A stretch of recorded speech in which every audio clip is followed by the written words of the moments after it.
There's a left-hand path meaning to everything on the right side.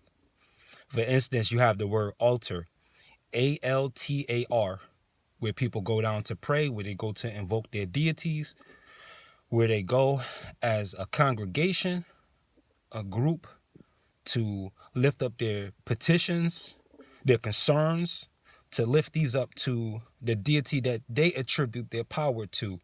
That's an altar. But you can also tap into your divinity without that altar. You can tap into your divinity with the altar being alter.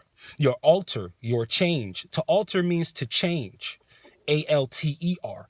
That's the one you want to go for, because altars can change, and not everybody that goes down to the altar necessarily alters. You know what I'm saying? People can go down to the same chanterelle, the same altar, the same community prayer, and still not change, and still not be interested in changing, but being interested only in the religious theatrics that are involved in the idea of change. They like how things sound versus how things appear and how things are applied and what the real results are. So if you want to change, alter means to change, altar. But things will not change if you rely only on the altar, because now you're attributing the power outside of yourself. Now, and there's nothing wrong with setting up whatever you want to set up, because these things have to resonate with you. However many crystals or candles or incense or cloths or symbols or amulets, whatever you use is what you use. But make sure it's what you use, and make sure that you have an altar that only you go to, that only you pray to. And let's be careful with the word pray too, because there's a left hand to that too. Listen to the homonym on pray. Pray is not just one word. Pray is two words. You have pray, which is to invoke a deity, and then you have prey, which is to predate, to be a predator. So a lot of times you have a phrase like let us pray. Sometimes it does mean let us pray. When they say let us pray, on the lower end, people might be praying for a change and praying for a situation to improve. They might pray. But there's a group of people who may know better, who are over them, who actually pray, prey, and they put these people in a holding pattern of power, and a holding pattern of powerlessness, let me say, and they get stuck. They get stuck connecting their spirituality to a physical location, and connecting their spirituality to physicality and to associations and communities. These things are good to start if it's starting with you. If it's beginning with you, that's the foundation that you can be most certain of. But in what we call organized religion, you can't be certain, because at any time a pastor can change, at any time a bishop can change, an elder can change, at any time a church can be open, a church can be closed. What a church is a circle. A church, that's what church means. It means circle. So you look at these words and you say, well, what is the circle? And can anybody get in the circle? Can anybody get out the circle? It's not the letter C, it's the letter O. A circle is the letter O. C has an opening in it. That's the power of what the Christ is also. It starts with a C. The circle is open. The circle is broken for people to come and go as they please. But a circle that's closed, once you're in, you don't really get out unless you break through the circle. Unless that O becomes a C, you don't necessarily break through the circle. And unless that O becomes a C, in a lot of instances, you won't even come into the circle, because it takes that capital C, that Christ energy, to open the circle. See how the C is open and the O is closed? The big wolves, the big bad wolves are watching you like this. But in order to set a person free, you got to come at them like this.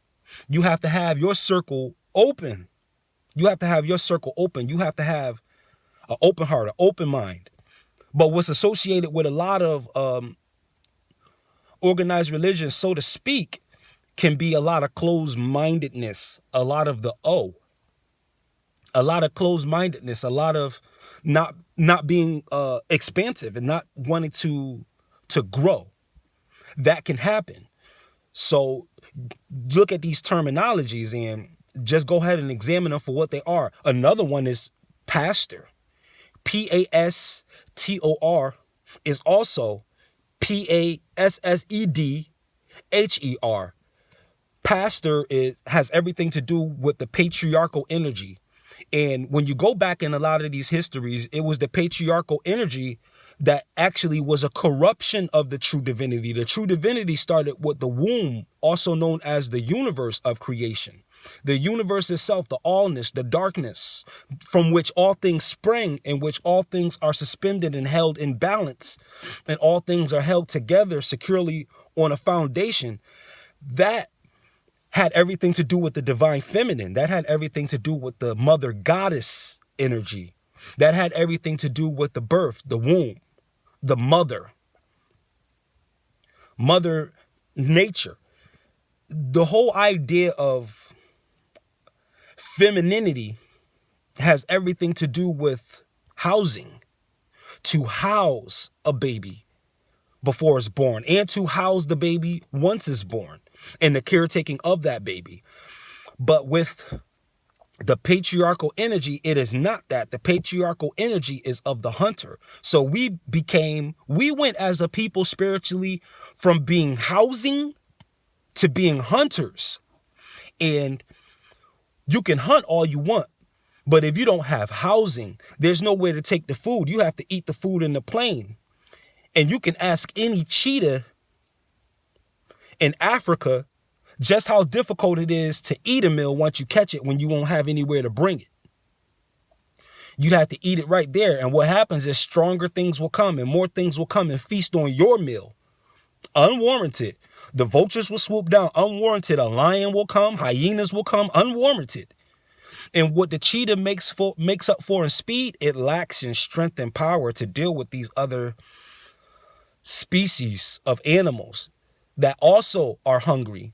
And a lot of them are scavengers. See, in these circles, you can deal with a lot of scavengers. And to go from P-R-A-Y to P-R-E-Y, it takes some scavenging. And to go from the idea of changing yourself, A-L-T-E-R, to A-L-T-A-R, that involves predation. Because what it does is it gives you the idea of a middleman. It gives you the depiction of a buffer between you and true power. So you look at these terms and study the homonyms of things. You know, when you hear a word or speak a word, if there is another meaning for that word and it sounds the same but spelled differently, link those two meanings up together. Don't take one or the other, but link up both of them and you can make total sense of it.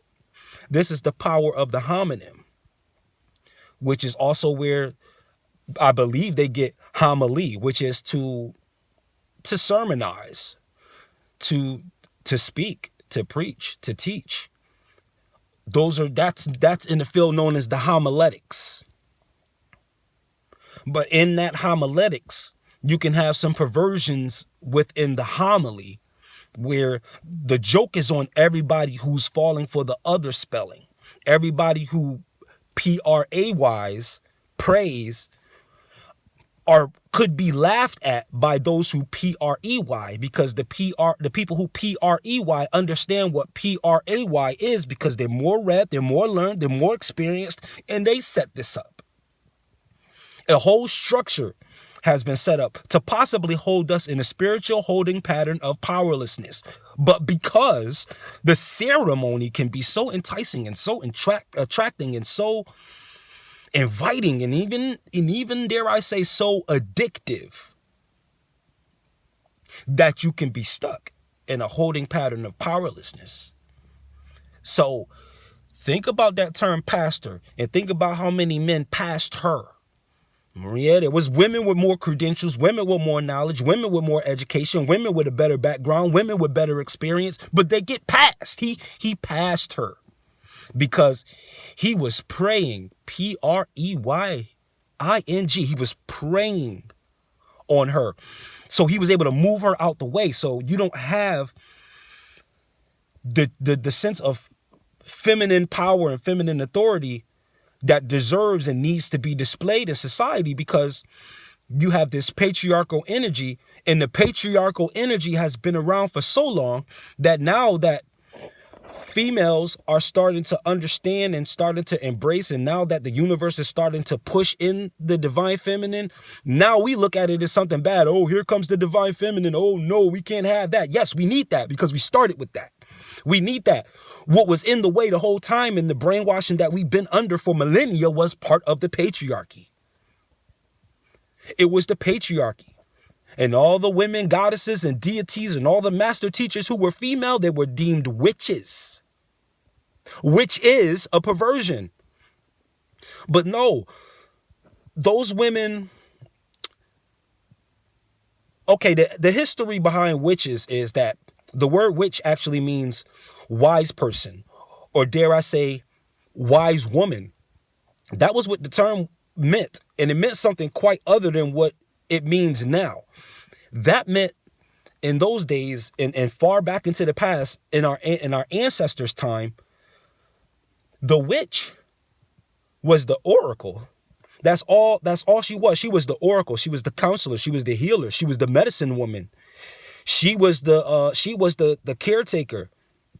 She was the educator, and she was the upbringer. That was her role. She was the entirety. And the man, his patriarchal role was that when he hunted, he would just bring the goods back in.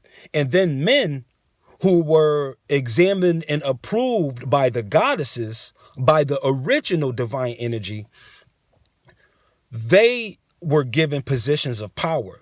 They were given positions of authority as master teachers.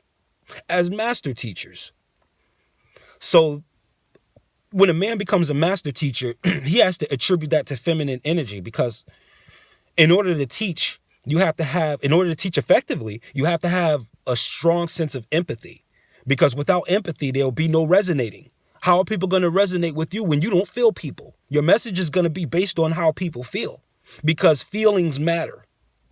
Feelings matter. Make that a sign, a t-shirt, and a bumper sticker. Feelings matter. So a woman, she's the goddess of feeling. She knows how to feel. She knows how to intuitively perceive her life and the world around her and the world within her. The man is not naturally like that. The man is naturally a builder. A man just builds. He doesn't feel. He doesn't sense all. He doesn't perceive all. He just gets the blueprints, is very cut and dry, is very regimented, and is very structured. So the man is good for managing, because sometimes in the realm of feeling, the woman is going to need that balance of an aim, or else sometimes even the best woman can end up spinning her wheels. And sometimes it takes that man energy, that masculine energy, that man being short for manager, to be able to manage the feelings of the woman, because the woman may have the feelings, but she may not necessarily be able to manage them in a way that she sees fit. So that's where the man comes in, because the man doesn't have the same range of feelings. He is more stoic in nature, and that stoicism can lead to a lot of self-control. That is a shortcut towards self-control, stoicism. You're already predisposed not to be led here and there by your emotions anyway, just by biological and spiritual default. So you apply this to the woman who feels all, and you could provide structure and organization to that feeling. And that's what you'll be valued for as a man, being able to make sense of all the feelings. You have to be felt. You can't just spit out information and rattle off information just for the sake of information. Not if that's not what you're trying to do. If you want to be a teacher, there's going to have to be an element of charisma in there so people can feel you. People got to feel you. They got to feel you. You feel me? They got to feel you. So it's okay, and people can say whatever they want about you, but just you be you. You're the only you. You're the first you. You're the last you. You're the alpha and omega of you. You are the first you, and you are the last you. So if you're a man, Master management. If you're a woman, continue to feel your way into the truth, because intuitively you can grasp it. I'll say that again. Men, it's all about structure. Women, it's all about perception. Perceive. So that's in a nutshell, that's basically it on just those few terminologies. There's more that we can delve into and probably will. But I just wanted to touch on those and continue to spark the mind and continue to reach and talk to you and paint images for you in the astral realms and pull them right down into this physical realm so that we can apply it. So just know, you are the sanctuary, whether you're a male or a female. you are the sanctuary. Male and female have to go together though, in the one unit. So if you're a man, you have to have the feminine energy in you too. If you're a woman, you have to have the masculine energy in you too. So the woman's lesson becomes how to manage her feelings, and the man's lesson becomes how to feel. How to feel in the midst of all his structuring. That's why you have that in the beginning where, again, let's reference the Bible. After everything God made, he sat back and said, this is good and this is very good. That whole this is very good part, that has everything to do with the feminine. That has everything to do with perceiving, being able to feel. Because the structure, the masculine part was already done in the creation. But the receptive part, see, this is yin and yang. The receptive part was the part that says, this is very good. The receptive part was the thing that said, okay, all of creation is finished. Now it's time to rest. It is finished. It is done. The completion of a thing is quintessentially feminine. The building, the structuring, and the uprearing of a thing is quintessentially masculine. This is the law of the sexes. This is the law of gender. And when these things are not observed or even taught, you see how easy it is to enter the battle of the sexes?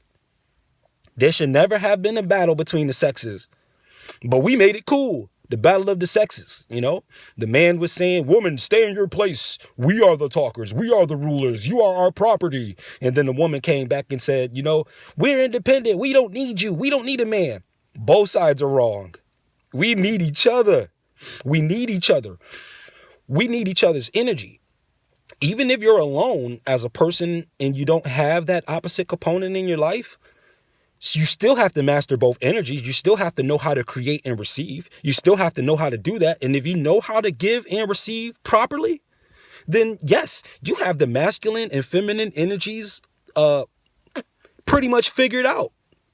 You just have to know how to give and receive. You have to know how to create and appreciate the creation. That is the masculine and the feminine. But these things can be perverted if you allow other people in higher places who may not have your best interest at heart to govern and dictate what the definitions of things are for you. Because if they can define your terms, they can define your life.